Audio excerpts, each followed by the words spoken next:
Oh my gosh, folks, we are in the land of the wonderful and beautiful creation south of Ten Sleep, Wyoming on a ranch, the Lazy T Ranch. I thank Caden for joining us. We are here to talk about beef. Everybody loves some beef and we got to have some beef, but hey, I've got this expert with me today, Caden Jenkins with the Lazy T Ranch, and we're going to talk about some different cuts of beef you might have heard of, but you might not have ever seen, and we're going to show you what they are, where they come from, and how we're going to cook part of them. Well, you may have heard of the ribeyes, New Yorks, fillets. Those are staples in the home. But what we're gonna do is we're gonna dive deeper. We're gonna show you these intricate cuts that a lot of butchers have to take more time to get. I promise you, you're gonna enjoy them. Cade, what we got coming up next, brother, because I know what it is, but whew, I'm liking this one, brother. This is rare, one per animal, Yes. as you know. It's called a hanging tender, another name for it. Hanger steak, because what's it doing? It's only hanging out. Just hanging out. Yes, it is. And it's only got one purpose, and that is to control the diaphragm in the animal. Yeah. So there's only one. So back in the day, the butchers used to cut these out and take them for themselves. But we keep these because they are packed with flavor. They are. And you know, another name for this was always called just the butcher's steak, because 90% of the time I've never seen one in a store, and I'd even ask, do you have a hanger steak? Well, we had one. I mean, you know where it went. It went home with him, it did. But a great piece of meat that's got a lot of flavor to it. It's got the grain that runs this way. When you come back over here on this other seam, it sort of runs the other way. So you really got to know where you're starting. So Caden, you know, this steak has a lot of great marbling. And it's too is another cut that really has a unique taste, don't you think? That's really different. It really does have a different flavor. And the real reason is it's got a real beef flavor to it. And it's because it's got that one purpose. It's not moving around a lot. So Caden, when a lot of folks look at this steak and they see it, and they see this seam running down here, separation of two muscles where two muscles come together. When you see that, you're automatically thinking, I've got to trim around that, you know, because nobody's going to eat that piece right there, you know.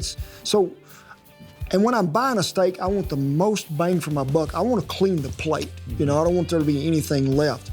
So when you get to that seam, and I'm really telling the people out there too, because you know, you can slice right up to that seam and serve this side and then cut this little trail off over here on the other side and cut this. Or you can just go ahead with a really sharp knife, and this works better when this meat is about 70% thawed out, because you can take that knife and just follow the grain of that seam on both sides, and you can go ahead and just pull that thing right out of there, and then it leaves you with a really pretty clean cut of meat. But when you can trim this out, cutting this side and that side both, when you get through, this is all that's left. There's nothing there, and you won't get a better flavor from this. To me, probably one of the more tender steaks there is that people don't get to see that often.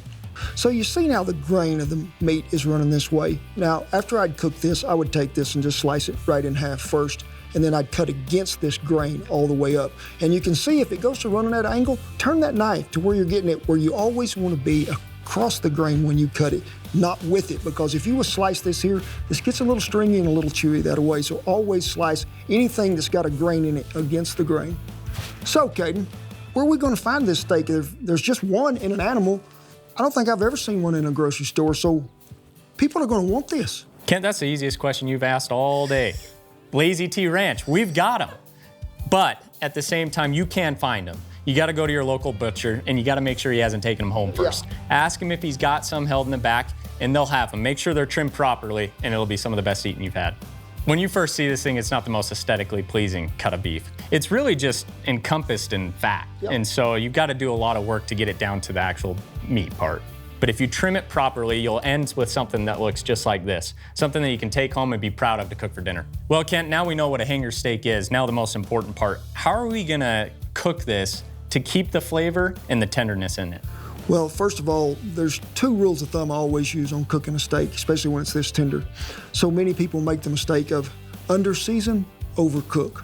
That is probably the biggest deal that there is. And to me, I'm gonna give this just a little dab of lime juice on there, and not much, because lime juice is really a natural tenderizer. The acidic acid in there is breaking down muscle fiber, which really is gonna make meat tender, but you are not gonna taste the lime.